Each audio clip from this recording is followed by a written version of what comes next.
Peoples labour بیرو ضلع کورنگی کے صدر عدنان حبیب صدیقی، جنرل سیکرٹری دارا سعید نجفی کی سربراہی میں پیپلز لیبر بیرو کے عہدیداران نے ممبر صوبائی اسمبلی اور پارلیمانی سیکرٹری برائے لیبر ہیومن ریسورسز فاروق ایوان سے ان کے آفس میں ملاقات کی۔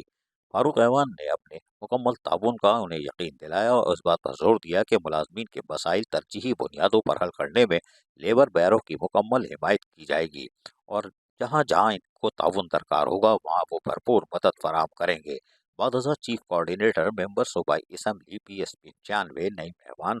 سے ملازمین کے مسائل پر تفصیلی طور پر پیپلز لیبر بیرو کے سربراہ عدنان حبیب صدیقی اور دیگر نے تفصیلی ملاقات کی اور متبادلہ خیال کیا۔ خاص طور پر سرکاری اداروں اور پرائیویٹ کمپنیز میں جو ملازمین کے مسائل درپیش ہیں، ان مسائل کے حل کے لیے نئی ایوان نے اپنے بھرپور تعاون کی یقین دہانی کروا دی۔ صدر عدنان حبیب صدیقی، پیپلز لیبر بیرو ضلع کورنگی اور جنرل سیکرٹری دارا سعید نجفی نے اس موقع پر رکن سندھ اسمبلی فاروق ایوان کا شکریہ ادا کیا اور کہا کہ فاروق ایوان رکن سندھ اسمبلی جس طرح تعاون کر رہے ہیں اور نئی ایوان یقینی طور پر ہمیں کامیابی حاصل ہوگی اور پیپلز لیبر بیرو کا ایجنڈا ہی ملازمین کے جائز حقوق اور کے مفادات کا تحفظ کرنا ہے۔ عزیز عارف، KBS بلدیاتی نیوز کراچی۔ ایسی خوبصورت ویڈیوز فیوچر میں حاصل کرنے کے لیے ریڈ بٹن پر کلک کر کے اور بیل آئیکن کو پریس کر کے ہم سب کے سبسکرائبر بننا مت بھولیے۔